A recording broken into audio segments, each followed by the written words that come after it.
Oh, ano naman yung nangyari? Nakakaawa naman yung mga inosenteng kabataan na naloko nyo. Mga demonyo yata talaga kayo. Di ba kaya kayo namumundo? Kaya kayo nag-NPA para labanan ng gobyernong korap? Diba? Oh. At nangarap kayo ng matagal na sana pagdating ng panahon makarating kayo sa loob ng gobyerno, makapagtrabaho para may ayos niyo nakawan at corruption dyan sa loob. Ano ngayon nangyari? Diba? Kasabot kayo sa mga corruption. Mga katiwalian, kasabot kayo. Sobrang daming nakawan. Kasi maraming taong labas na dyan sa Senado at Kongreso at iba-ibang sangay ng gobyerno.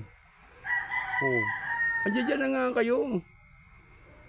Namumundok pa yung mga kabataan, dinadala nyo pa rin sa bundok para ano?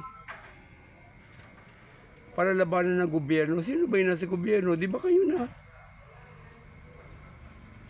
Yung kabataan yung pinagbobola nyo. Ano ba pinagsasabi nyo dyan? Magiging kongresista sila pagdating ng panahon. Kabataan party list, sila ang uupo pagdating ng panahon. Kaya nabobola nyo sila. Mali yan. Hindi na tao yan. O sino ba yung nasa gobyerno mga kasabwat dyan? Di ba si Risa Ontiveros? O, Dilima, Castro, Raul, ang dami nyo. Di ba nakasuhan na nga to si sa Torocampo o convicted na sa kasi Castro sa kidnapping mga kabataan inaakit sa bundok para maging MPA. O, di ba? O ano pa yung mga kabataan niyan na inakyat nyo na naman? O. Sino ba yung, ano ba yung ipinaglalaban nila? Mga gobyernong mali. Sino ba yung gobyernong mali? Di ba kayo yun nandiyan dyan? Kaya galit na galit kay, Sara Kasi, yung confidential niya, yan ang mga tinututukan, binabantayan, na ini-spy nila yung mga nasa mga eskwelahan, na nagre-recruit. Di ba? Kaya galit kayo kay Sara. Kaya nga pinipigilan ni Sara yung mga recruit sa mga eskwelahan yan Kasi mga kabataan yan, ang pangarap niya magkaroon ng magandang buhay. Magkaroon ng malinis na trabaho. Yung mga magulang nila gumagastos at naghihirap, nagpapakahirap sa ibang bansa para mga anak nila may magastosan nila sa kanilang pag-aaral.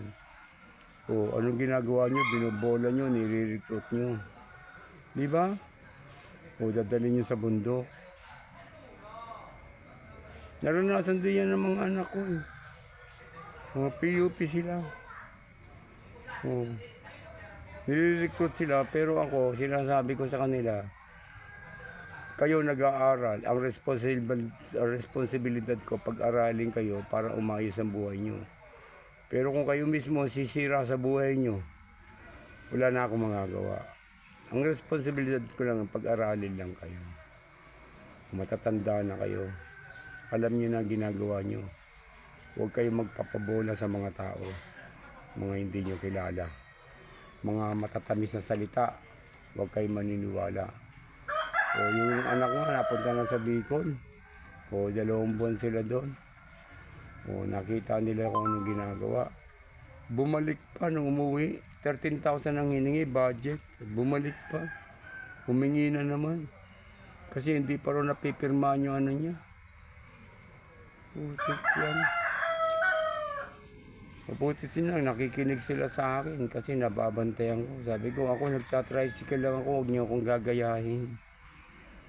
Huwag kayong sasama sa mga kung sino-sino na uutuin kayo, pupunta kayo sa bundok. Huwag ganun, maawa kayo sa magulang nyo. Nagsisikap ako, nagsisikap kami para maayos ang buhay nyo. Huwag nyo sisirain yung mga pangarap namin sa inyo. Kayong mga kabataan, may pangarap din kayo, di ba? Magkaroon kayo ng magandang trabaho, maayos ang buhay nyo. Ba't nagbubundok kayo? Hindi nyo ba iniisip? Di ba mga matatalino kayo? Hindi nyo ba iniisip na anong ginagawa namin sa bundok? Sino yung kinakalaban namin? Mga nasa gobyerno magnanakaw? Di ba mga magnanakaw dun, mga halos karamihan eh. Party list na ng mga ano, mga korap na mga kasamahan nyo. Di ba? O paano ngayon yan mga namatay na yan? Dapat kayo dyan mga nasa Kabataan Party List. I-demolish na kayo dyan. Mga kriminal kayo. Mga walang iya kayo. Mga wala kayong pakinabang.